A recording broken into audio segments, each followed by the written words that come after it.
యువతి ప్రాణం మీదకొచ్చిన ప్రేమ వ్యవహారం 7 రోజులుగా చావు బ్రతుకుల మధ్య కొట్టుమిట్టాడుతోంది.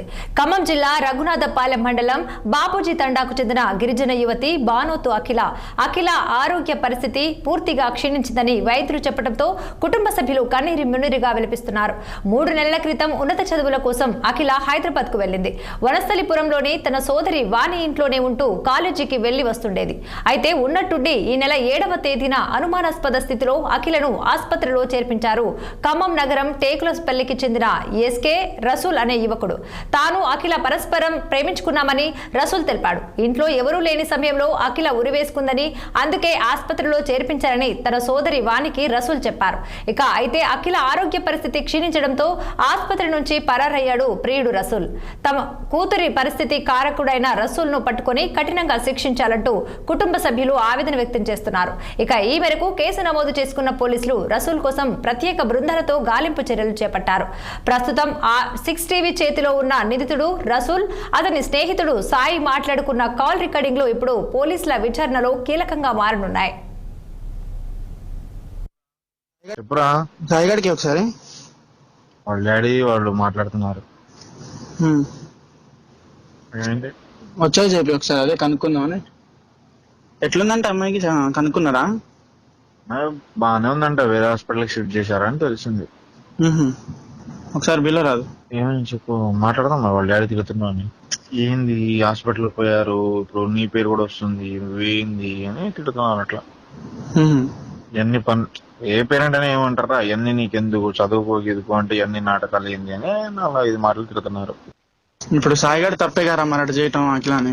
అదేరా, కాకపోతే ఇటు మనం ఆమె కూడా ఇప్పుడు ఏం చెప్పాలి, నేను ఎటు మాట్లాడాలో నాకే అర్థం కావట్లేదు. ఇప్పుడు నువ్వేమంటావు చెప్పు, ఒకవేళ కేసు దాకా వస్తే? కేసు దాకా వస్తే ఇక్కడ డీటెయిల్స్ ప్రకారం, ఇక్కడ మాట్లాడిన ప్రకారం అందరు ఏమంటున్నారంటే, ఏముంది ఇప్పుడు పిల్లగాడు కావాలని అయితే చంపలేదా, పిల్లగాడు కావాలని చంపలేదు. పిల్లగాడు ఏమైనా గుర్తు పీసుకి చంపిండా, మర్డర్ చేసి చంపిండా, ఏం చంపిండు? ఊరు వేసుకుంది కోపతాపాలలో, వాళ్ళిద్దరి మధ్యలో కోపతాపాలు వేసుకుంది. ఇంకా పిల్లగాడు బతికడానికి ట్రై చేసిండు. పిల్లగాడు ఏం వదిలేస్తా అయితే అనలేదా? ఏముంది, పిల్లగాడిని పిలుస్తారు, పిలిచినా స్టేషన్ పిలిచినా ఏంది బాబా లవ్ కొన్ని రోజులు ఇట్లా వెళ్ళిపోతున్నా, బయటకు వెళ్ళిపోతున్నా, అది ఇదని అనుకుంటున్న వల్ల చిన్న చిన్న కోపాల వల్ల అమ్మాయి అట్లా నేను బయటకు వెళ్ళిపోతున్నా అంటే వెళ్ళిపోతున్నా అనుకొని చెప్పి ఇట్లా జరిగింది. అటెంప్ట్ మర్డర్ కేసు అయితే అనుకోవచ్చులే కానీ వీడు అటెంప్ట్ మర్డర్ కాదు, ఇంకా అటెంప్ట్ సూసైడ్ ఇష్టంగా చేసుకుంది. సూసైడ్ వీడియో కావాలని ఏమైనా గొంతు పీసులు చంపడాలు గింపడాలు ఏం లేవుగా అని చాలా మంది నాకు తెలిసిన పోలీసులు కూడా అడిగితే, వీడియో ఏం కావాలని చంపలేగా, అటెంప్ట్ మర్డర్. ఇవాళ రేపు లవ్ కామన్ అబ్బా, లవ్ కామన్ స్టోరీ. కేసు పెట్టారా మరి? ఇందాక రణపాలెం ఇట్లా అయిందిరా అన్న, కేసు పెట్టారా? రణపాలెం అయింది అనట్లేరా, కేసు పెట్టినా రణపాలెం స్టేషన్ లో పెడతారుగా, మాట్లాడొచ్చుగా అంటున్నాను. పెడితే ఏమని పెడతారంటే, ఒకవేళ ఏమని పెడతారా, మామూలుగా పెడతారు. లవరు సూసైడ్ ఎందుకు చేసింది, ఫలానా ఇద్దరు లవర్స్ అని కేసు పెడతారు. ఎందుకు సూసైడ్ చేసుకుంది, ఆ టైంలో తీసుకొచ్చిందని పెడతారు.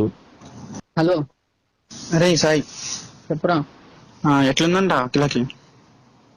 యావరేజ్, ఇంకా పర్లే, నార్మల్ గా అని అంటున్నాడు. ఇందాకలాగే ఇంకా మళ్ళీ ఎవరు ఏం చెప్పలే. అంటే నార్మలా సీరియసా అని?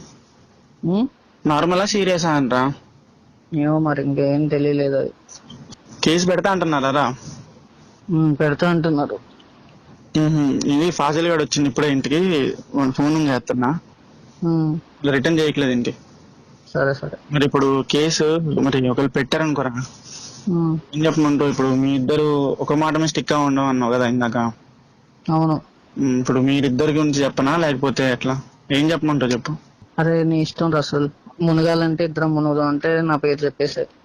ఏం కదరా, నేను ఏదో ఒకటి చేసుకుంటా, ఇక లైట్ అయిపోద్దిలే, 4 days 5 days కామన్ గా, ఇక అమ్మాయి వాళ్ళు అన్నాక ఇంకా అంతలే ఉంటారు, 4-5 days అంతే ఉంటది. తర్వాత బెయిల్ గి అది ఇది కోర్టులో చూసుకోవచ్చు, ఏదో ఒకటి ఇక బెయిల్ వచ్చేసిద్ది అని అనుకుంటే మాత్రం నీ మీద దోసుకోవడానికి ట్రై, నీ మీద దోసుకున్నావు అనుకోరా, నా సొంత లవర్, మేము ఎప్పటి నుండో రిలేషన్ లో ఉన్నాము, నేను ఎట్లా అయిపోతున్నా కాబట్టి ఆమె అట్లా చేసుకుందని. నీకు నీది నడిసిద్ది ఏదున్నా, అది నేను చెప్పేది. ఇంకా నీ ఇష్టం, నువ్వు ఆలోచించు మరి. లేదులే నేను చెప్తా ఇంకా నీ మీద కూడా అని అంటే ఇద్దరం ఇక. నీ మీద చెప్పడానికి నువ్వు ఎందుకు పోయినవరా అసలు? అంత అంత వారం చూడు ఎక్కడ ఇది నార్మల్ గా అసలు నేను ఏదో అనుకుంటే ఇక ఇది ఏదో అయింది. ఇప్పుడు లవర్, నా లవర్ రా. ఇప్పుడు బాబాయ్ అయితే ఎప్పుడైనా అట్లా ప్రయత్నించిన బాబాయ్? ఇప్పుడు ఎక్కడ దాకా వచ్చింది ఇప్పుడు? ఒకవేళ నీ మీద వేసుకుంటా అంటే నీ మీద వేసుకుంటే నేను బెయిల్కి కీలికి నేను చూసుకుంటాను. జనరల్ గా ఎన్ని రోజుల నుంచి జరుగుతుందని? ఏంటిది మీ ఇద్దరికి మధ్యలో ఎన్ని రోజుల నుంచి జరుగుతుంది? అసలు ఏం లేదురా, నేను నార్మల్ గా ఎల్బీ నగర్ పోయాక ఇంకా నేను అట్లా కలిసా అంతే, ఇంకేం లేదు అసలు. దాని మించి ఏం లేదు, నువ్వు ఎంచుకున్నంత కూడా ఏం లేదు. నేను అడిగినా అదే, నా ఫోన్ లో ఒకవేళ రికార్డింగ్ తీసినా నాకు అసలు ఆమెతో కాంటాక్టే ఉండదు. ఇప్పుడు సెక్స్ తీపించినా కూడా వెళ్ళారంట రూమ్ లో. ఇక అసలు జరగలే నాకు.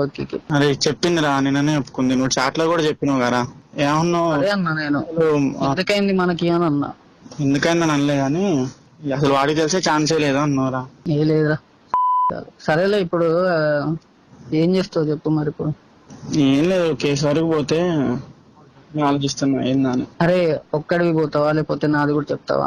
అది చెప్పు. ఇంకా కేసు వరకు పోతే నువ్వేమంటావు చెప్పు మరి. నేను చెప్పినా కదా నీకు ఆల్రెడీ, నీ మీద వేసుకో. నీ మీద వేసుకుంటే నేను బెయిల్ ఇప్పించేది నా బాధ్యత అంటున్నా. నా మీదకి రాకుండా ఉండు, బెయిల్ గీలు మొత్తం అవన్నీ నేను చూసుకుంటా. చెప్పురా.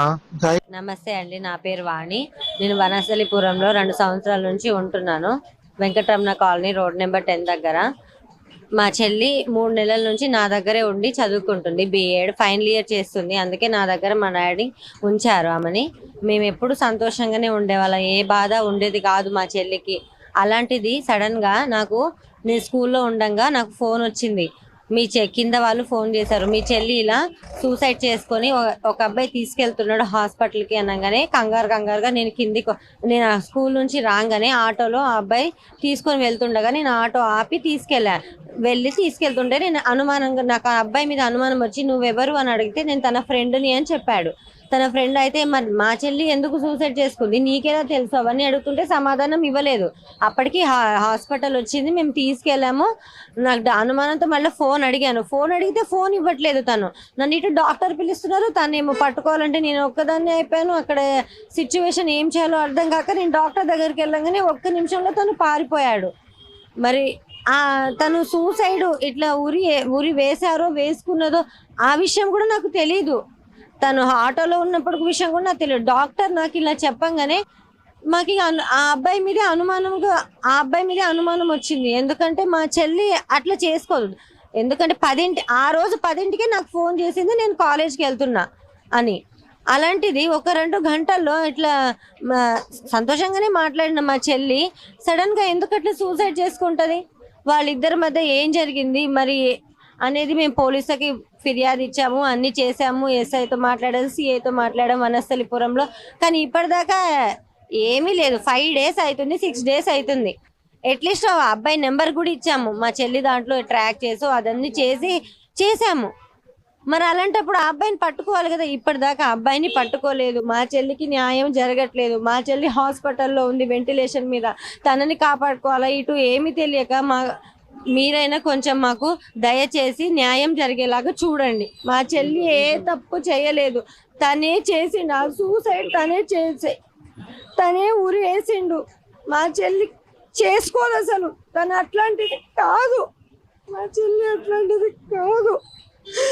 అలా చేసేదైతే మాకు అర్థమవుతుంది కదా. ఇంట్లో మాతో 3 నెలలకు ఉంటుంది, ఒక్క ఏడుపు ఉండదు, సంతోషంగా ఉంటుంది మాతో. అట్లాంటిది ఎందుకు చేసుకుంటది? మా చెల్లి సూసైడ్ ఎందుకు చేసుకుంటది? ఊరు ఎందుకు వేసుకుంటది? బెదిరించేది అయితే చెయ్యి కోసుకోవాలి, ఏదో ఒకటి చేసుకోవాలి కదా. ఊరే ఎందుకు వేసుకుంటది? అది వాడే వేసాడు. ఎట్లయినా మాకు న్యాయం జరిగేలాగా చూడండి, మీకు దండం పెడుతున్నాను. నా పేరు బాను కలీం. నాకు 3 ఆడపిల్లలు సార్. ఇద్దరిని చదివించిన, 3 ఒకేలాగా చదివించి 2 పెళ్లి చేసిన. ఒక పాప B.Ed ఫైనల్ ఇయర్ చేస్తుంది. మొన్న ట్వెల్త్ క్వాలిఫై కూడా అయింది అని చెప్పింది నా కూతురు. నాకు చెప్పగా నేను నా కూతురు క్వాలిఫై అయింది అని చెప్పింది. అమ్మ నీకు DSC కోచింగ్ కూడా ఇప్పిస్తానని చెప్పాను. మొన్న 6వ తారీఖు 6వ తారీఖు సాయంత్రమే నాకు ఫోన్ చేసింది, నాతో మాట్లాడింది, వీడియో కాల్లో మాట్లాడింది. నేను మంచి హ్యాపీగా ఉన్నాం డాడీ అని చెప్పిండ్రు. వీళ్ళందరూ నా కూతురు, నా మనవు, అల్లుడు అందరూ మాట్లాడిండ్రు. మరుసటి 11 రోజుకి నాకు ఫోన్ వచ్చింది. డాడీ 11:30 ఫోన్ వచ్చి మా డాడీ అఖిల ఊరు వేసుకున్నాను, కానీ నేను సతకలు పడిపోయాను. ఎమ్మటే హైదరాబాద్ తీసుకెళ్ళాను. నా బిడ్డను చూడిసిన ఆల్రెడీ ఊడి వేసిండు. ఆమె వేసుకోలేదు, అంత ధైర్యం అస్సలు లేదు. ఏ విషయంలో నాతో షేర్ చేసుకుని నా కూతురు, కానీ వాడే చంపేసి ఆయనకు ఊరేసి చంపి హాస్పిటల్ జాయిన్ చేసి పారిపోయాడు.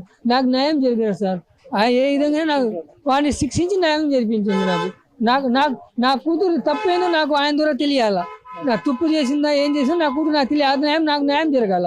నా కూతురుకు న్యాయం జరిగేది చూడండి. అటువంటి ఆమె వేసుకోదు ఊర్రి, ఆమెకు ఏ ప్రాబ్లం ఉండదు, అసలు ఎప్పుడైనా సంతోషంగా ఉంటది. అలాంటి నా బిడ్డని మంచిగానే చదువుకుంటుంది, మంచిగానే ఉంటుంది. ఏదో కష్టపడి నేను చదివిస్తున్నా, 3 బిడ్డలు సార్ అమ్మాయి. అలాంటిది నా బిడ్డే అది ఊరి వేసుకుందని ఆ అబ్బాయి ఎందుకు వస్తాడు? ఆ సూసైడ్ చేసుకుంటుంది అని ఎందుకు ఆయన వచ్చి కాపాడుతాడు? ఆయనే ఒక ఊరి వేసేసి ఆయన వేసి ఆయన చచ్చిపోదని హాస్పిటల్లో అది అలాంటి ఏమి ఉండదు సార్. నా బిడ్డను ఆయనే చంపిండు. న్యాయం జరగాలి. నా బిడ్డ 7 రోజుల నుంచి బెడ్ మీద చావు బతుకులో ఉంది. ఇప్పుడు దాకా ఏ పోలీస్ లేదు, ఎవ్వరు లేరు. ఎవరైనా వచ్చి చూడేటోళ్ళు కూడా లేరు. ఆడపిల్ల ఇంత బాధగా ఉంటే ఎవరైనా వచ్చి ఎట్లా జరిగిందని ఒక్కసారి కూడా ఎవరు చూడట్లేదు. మాకు న్యాయం కావాలి. నా బిడ్డకు చంపిండు ఆయనే చంపిండు. ఏదైనా మీరే న్యాయం చేయాలి. నా బిడ్డ న్యాయం చేయండి సార్. మేము బీదోళ్ళం. అలాంటి నా బిడ్డ సూసైడ్ చేసుకోదు. ఆయన చంపేసి ఇలాంటి అన్ని నేను కాపాడినని పుకారి అవి, కానీ అలాంటి ఏం లేదు. ఆయన చంపేసి వాడే